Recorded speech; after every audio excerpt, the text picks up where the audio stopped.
This is one final bit of this that on this that I thought about over the past couple hours. Instead of putting these individual footings and these columns in, so take out those ones we added and then just build. So if you could get by with this space between here being enough for you to access the rest of this basement, then you could just build these 3 little wall sections. That's 4 foot long, that's 4 foot long, and this is 2 foot long, and anchor those to the floor with regular tapcons, 3-inch tapcons, and anchor them to the beam. Actually, you would just need a single top plate and a treated bottom plate. The cost of the studs, 8 of those, is you may as well just get those in treated as well. So treated bottom plate, treated studs, and then a regular top plate. You don't need 2 of them. And just shift, build those and then stand them aside and shift them in under and make sure everything's tight, and you would be good to go. But again, you would just have this aisle through here. You could, horse around and make this one shorter.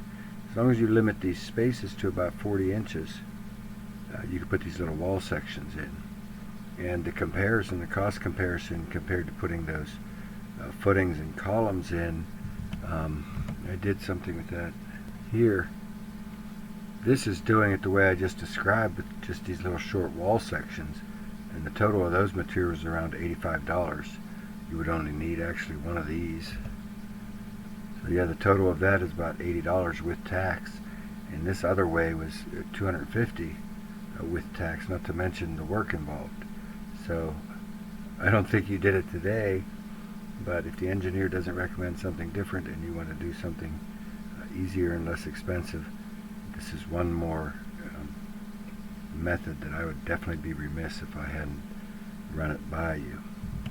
And so what this should look like from here is something like this. Now I have a double top plate here, but it's something like this, where there's just this 4 foot wall section, that 4 foot wall section, and this 2 foot wall section.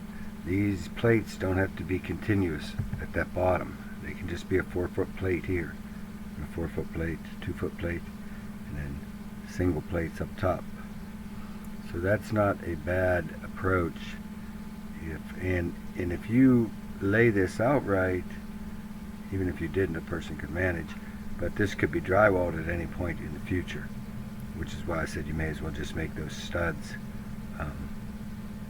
treated. So that's all. Sorry for the delay in thinking of that, but there it is.